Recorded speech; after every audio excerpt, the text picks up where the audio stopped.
Hello friends, Chanakya academy में आप सभी को अश्विनी सर का नमस्कार।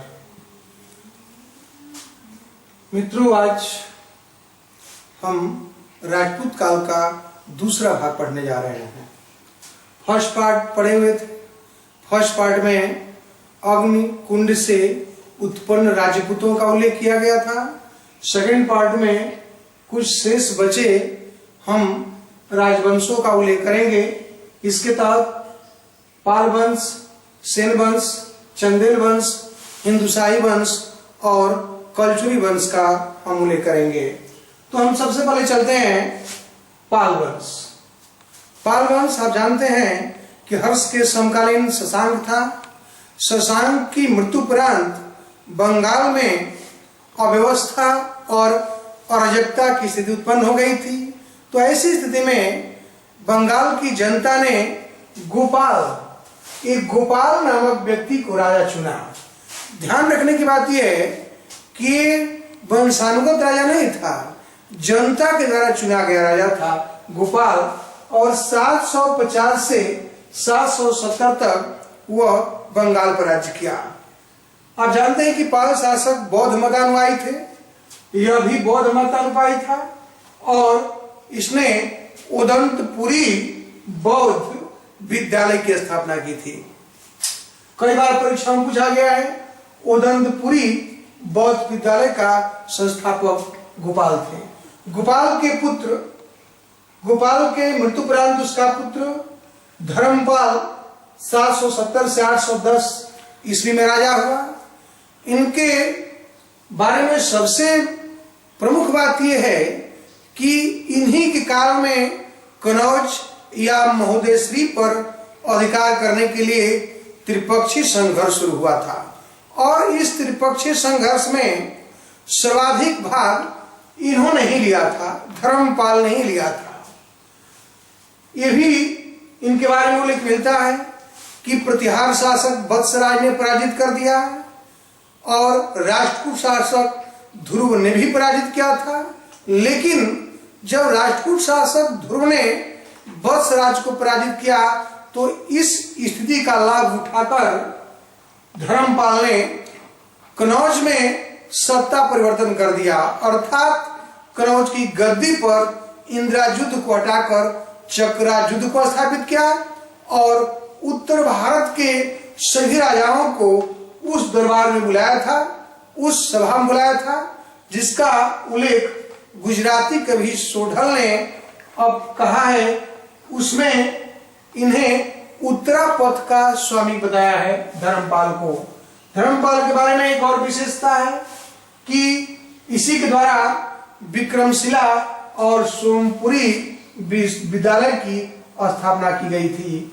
दो इंपॉर्टेंट है, विक्रमशिला जो बार बार परीक्षा पूछता है। आगे चलते हैं कि धर्मपाल के बाद उसका पुत्र देवपाल 810 से 850 810 से 850 ईस्वी तक देवपाल बंगाल का शासक रहा। ध्यान रखेंगे कि यह अपने भाई जयपाल और मंत्री द्रफवाण की सहायता से चतुर्दिक विजय किया, अपने सभी पड़ोसी राजाओं को हराया, कश्मीर पर भी आक्रमण किया था। इसी तरह ध्यान रखेंगे कि कामरूप, असम, प्राग ज्योतिषपुर पर कब्जा कर लिया और नेपाल के भी कुछ क्षेत्रों पर अधिकार कर लिया था। ध्यान रखेंगे कि एक और महत्वपूर्ण बात है कि उसके समय में ये पूर्व दक्षिण पूर्व एशिया में राज्य करने वाले शैलेंद्र वंशीय शासक बालपुत्र देव, कई बार परीक्षा में पूछा गया है कि शैलेंद्र वंशी शासक बालपुत्र देव को नालंदा में बौद्ध विहार बनाने की अनुमति दिया था और यही नहीं बल्कि उसको खर्च के लिए 5 गांव दान भी दिया था। देवपाल एक शक्तिशाली शासक है। इसके बाद यहां से पाल वंश के राजा जो भी आए वह अपेक्षाकृत कमजोर रहे। एक शासक थे रामपाल के बारे में विशेषता यह है कि इनके समय में संध्याकर नंदी, ये रामचरित्र के लेखक संध्याकर नंदी रहते थे और इन्होंने ही बंगाल में होने वाले कैवर्त विद्रोह, यद्यपि कैवर्त विद्रोह की शुरुआत महिपाल सेकंड में हुई थी, महिपाल सेकंड जब राज्य कर रहे थे, लेकिन कैवर्त विद्रोह के नेता भीम का इन्हीं के समय अंत हो गया था। एक बार प्रश्न पूछा गया है कि कैवर्त कहाँ विद्रोह हुआ था, किस के द्वारा किया गया था, तो ये किसानों का विद्रोह था, कैवर्त विद्रोह जो बंगाल में हुआ था। इस वंश के अंतिम शासक मदनपाल थे, मदनपाल थे और मदनपाल के समय ही मगध से गढ़वालों ने पाल सत्ता को उखाड़ फेंका था। अब जानते हैं कि बंगाल में पाल वंश के बाद अगला वंश आता है सेन वंश। ध्यान रखेंगे कि सेन वंश के बारे में थोड़ा सा उल्लेख करते हैं कि सेन वंश का संस्थापक सामंत सेन था। वास्तव में 11वीं सदी में पालों के कमजोर पड़ने पर इन्होंने राढ़ को केंद्र बनाकर ये सेन वंश की प्रचार किया, यानी कि साम्राज्य का विस्तार किया था। तो सेन वंश का संस्थापक सामंत सेन था। इस वंश का वास्तविक संस्थापक कई बार परीक्षा में पूछा गया है। सेन वंश का वास्तविक संस्थापक विजय सेन थे। विजय सेन को वास्तविक संस्थापक माना जाता है। ये शैव मतानुयायी थे, शैव धर्म को मानते थे और इसलिए उन्होंने अरिराज वृषभ शंकर की उपाधि थी। ध्यान रखेंगे कि कीड़ी के दरबार में हर्ष, विद्वान हर्ष रहते थे, जिनकी रचना विजय प्रशस्ति और गौरविशेष प्रशस्ति है। सेन वंश का एक मुख्य शासक बल्लाल सेन था। बल्लाल सेन, ध्यान रखेंगे कि अब जो बचा खुचा पाल सत्ता था, उस पाल सत्ता को भी उखाड़ फेंका। और सबसे बड़ी बात है कि इन्होंने गौड़ेश्वर की उपाधि धारण किया, यानी कि बंगाल से पाल सत्ता को समूल नष्ट करके इसने गौड़ेश्वर की उपाधि धारण किया। और एक विशेषता यह है कि इसी ने लखनौती नगर की स्थापना, ये लखनौती राजधानी थी बंगाल की, लखनौती नगर की स्थापना करके उसे राजधानी बनाया था। और इनकी दो महत्वपूर्ण पुस्तकें हैं जो पूछी जाती हैं। इन्होंने दान सागर और अद्भुत सागर की रचना की। दान सागर एक स्मृति ग्रंथ है, जबकि अद्भुत सागर ज्योतिष ग्रंथ है। यद्यपि अद्भुत सागर को पूरा करने का श्रेय अगला शासक लक्ष्मण सेन को है। लिखने का काम बल्लाल सेन ने किया था, लेकिन अद्भुत सागर को पूरा करने का काम ये लक्ष्मण सेन ने किया था। अब पढ़ते हैं लक्ष्मण सेन। इस वंश का अंतिम शासक लक्ष्मण सेन था। लक्ष्मण सेन यद्यपि संपूर्ण बंगाल पर शासन किया, उसके दरबार में उस समय के पंचरत्न रहते थे। पंचरत्न, यहां से प्रश्न पूछा गया है तो सबसे इंपॉर्टेंट जयदेव थे। जयदेव की रचना गीत गोविंद है। पूछा गया है कि जयदेव किसके संरक्षण में रहते थे, वो थे लक्ष्मण सेन। 1178 से 1205 तक इन्होंने शासन किया था। जयदेव के अलावा हलायुध ब्राह्मण सर्वस्व की रचना है, धोई जिनकी रचना पवनदूत है, सिरधर दास, अमित गति। उनके दरबार के पांच रत्न थे, जयदेव, हलायुध, धोई, सिरधर दास और अमित गति। लेकिन उनके अंतिम समय में तुर्की आक्रमण हुआ। तुर्कों के एक सेनापति, आप लोग नाम सुनोगे, इख्तियारुद्दीन बख्तियार खिलजी। बख्तियार खिलजी मात्र 18 सैनिकों, एक घोड़े के व्यापारी के रूप में 18 सैनिकों के साथ हमला कर दिया। दरबार में कहा कि हम घोड़े के व्यापारी हैं, और उन्हीं सैनिकों के साथ इन पर आक्रमण किया। और लक्ष्मण सिंह अपने आप को डरा हुआ महसूस किया। वास्तविकता जान नहीं पाया और डर कर ये पिछवाड़े से भाग गया। ये लखनऊ छोड़कर नदिया में शरण लिया, अर्थात नदिया इसके बाद बंगाल की राजधानी बनी। इस बात का उल्लेख, इस बात का प्रमाण उस समय की समकालीन जो फारसी ग्रंथ है वो है तबकाते नासरी। तबकाते नासरी इस बात का उल्लेख करता है कि बख्तियार खिलजी ने उस पर आक्रमण किया और शासक नदिया में शरण लिया। आप जानते हैं कि तबकाते नासरी मिनहाज उस सिराज की रचना है। मिनहाज उस सिराज की रचना है तबकाते नासरी।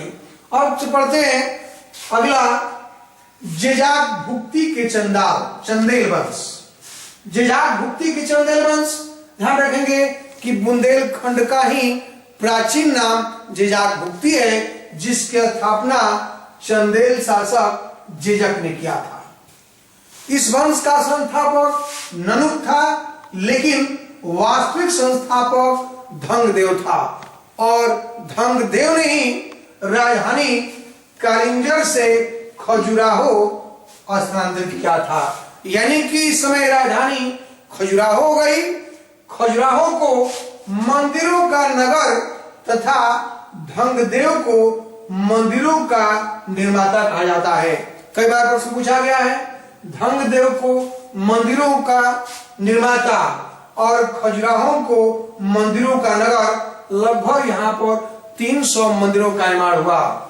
इसी वंश में धंगदेव का पौत्र विद्याधर राजा हुआ और विद्याधर का उल्लेख कर चुके हैं कि जब महमूद गजनवी ने कनौज पर अधिकार किया, कनौज को लूटा, तो राज्यपाल जो भग गया था, गजनवी का मुकाबला नहीं किया था, विद्याधर ने राज्यपाल की हत्या कर दी थी। और एक विद्याधर की विशेषता रही है कि गजनवी आक्रमण से कालिंजर को सुरक्षित रखने में सफल रहा। ये जेजाक भुक्ति के चंदेल वंश का अंतिम शासक परमार्दी देव थे। ध्यान रखेंगे कि परमार्दी देव पर पृथ्वीराज चौहान ने आक्रमण किया था, पराजित भी किया था और इसी युद्ध में 2 वीर अल्लाह उदल मारे गए थे। लेकिन अंततः तुर्कों के द्वारा इनको पदच्युत कर दिया गया था। इसी में एक शासक धंगदेव है, तो धंगदेव ने इलाहाबाद प्रयागराज में बट वृक्ष से कूदकर अपनी जान दी थी और सुसाइड किया था। इसी तरह प्रयाग में मरने वाले कुछ प्रमुख शासक रहे हैं। कुमार गुप्त उत्तर गुप्त वंश का शासक था, रामपाल प्रतिहार शासक था, धंगदेव चंदेल शासक था और गांगी देव कलचुरी शासक था। इन महत्वपूर्ण शासकों ने प्रयाग में सुसाइड किया हुआ है। अगला पढ़ते हैं पंजाब का हिंदुशाही वंश।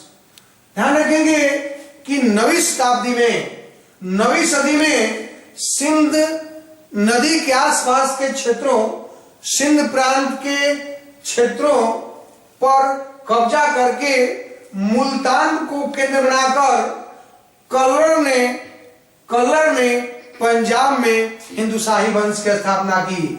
अर्थात हिंदुशाही वंश का संस्थापक कलर थे। इसी वंश के शासक जयपाल, ध्यान रखेंगे कि कलर के पुत्र जयपाल ने 986 ईस्वी में गजनी पर आक्रमण किया, लेकिन सुबुक्तगिन के द्वारा पराजित हो गया।